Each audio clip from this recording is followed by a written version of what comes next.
កើតអារម្មណ៍នឹកដល់ផ្ទះឃ្លាតឆ្ងាយគេហាក់ឋានក៏ដើម្បីតែប្រពៃខំប្រឹងតស៊ូប្រឈមមុខនឹងបញ្ហាទោះជាជួបទុក្ខលំបាកឧបសគ្គច្រើនប៉ុណ្ណា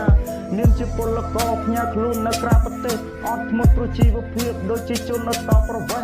យប់ហូរទឹកភ្នែកដេកសម័យគ្រប់វេលាអាកាសធាតុចុះត្រជាក់បណ្ដាលឲ្យកាយខ្ញុំរងាគំលងពេលធ្វើការស្នាក់នៅប្រទេសគេគ្រប់យ៉ាងមិនសូវជាស្រួលដូចជានៅស្រុកយើងទេសម្រាប់ពលករដែលឆ្លងដែនឲ្យខុសច្បាប់គឺប្រថុយនឹងគ្រោះថ្នាក់ភ័យខ្លាចព្រោះត្រូវគេចាប់ប្រឈមនឹងភាពលំបាកអត់ធ្មត់ប្រជីវភាពកិច្ចបាត់តាមព្រំដែនសែនកំសត់គ្រប់រសជាតិពេលខ្លះចាញ់បោកថាតែដែលគេប្រវាញ់បោកប្រាស់ខ្លែងបន្លំលើកម្លាំងពលកម្មថាតែមានព្រៀបរើកម្លាំងពលករបោកប្រាក់មិនគ្រប់គ្រាន់ក៏ទ្រាំនៅទាំងត្រដោ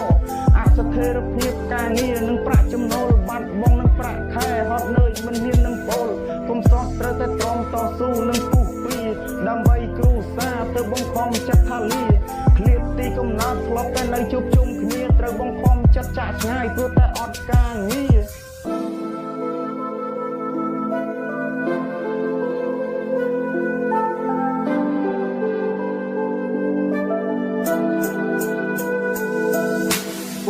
ពេលដែលខ្ទុះជំងឺដែលគួរឲ្យខ្លាចការងារក៏ត្រូវផ្អាកព្រោះតែមេរោគកំណាចបង្កវិនាសកម្មប៉ះពាល់អាយុជីវិតបិទខ្ទប់គ្រប់តំបន់រាំងស្ទះដល់សេដ្ឋកិច្ច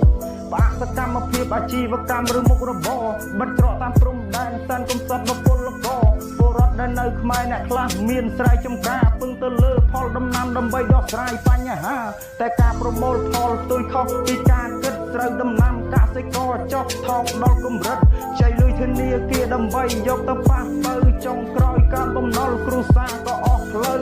គ្មានប្រាក់ចំណូលជីវភាពកាន់តែយ៉ាប់បន្ថយបន្ថានដើម្បីកាពះឆ្លងដែនដោយខុសច្បាប់ធ្វើចំណាក់ស្រុករកការងារឬស៊ីឈ្នួលស្រោចស្រង់ជីវភាពពីទឹកលិចមកទីទួល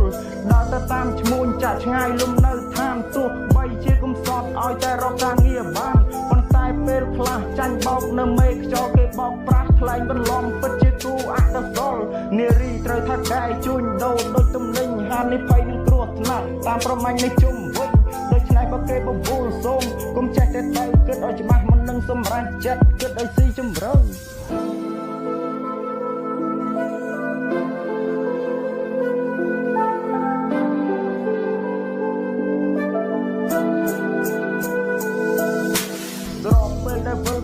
មកកម្ពុជាពលករនៅតែលំបាកហត់នឿយគ្រប់វេលាធ្វើដំណើរយ៉ាងរងទុក្ខកាត់ព្រៃនិងឆ្លងអូកិច្ចខ្លួនទាំងផាត់ភ័យខ្លាចជួបអាញាធរដេកកណ្ដាលព្រៃទាំងយប់កណ្ដាលអត្រាតហើយឆ្លងឧបសគ្គរាល់គ្រប់ស្ថានភាពអ្នកខ្លះអស់កម្លាំងព្រោះតែខ្វះស្បៀងអាហារសុខភាពមិនសូវស្រួលពិបាករាល់ស្ថានភាពខំតស៊ូក៏ព្រោះដើម្បីជីវិតប្រឈមមុខគ្រប់បែបយ៉ាងក្រុមសន្តានមេឃង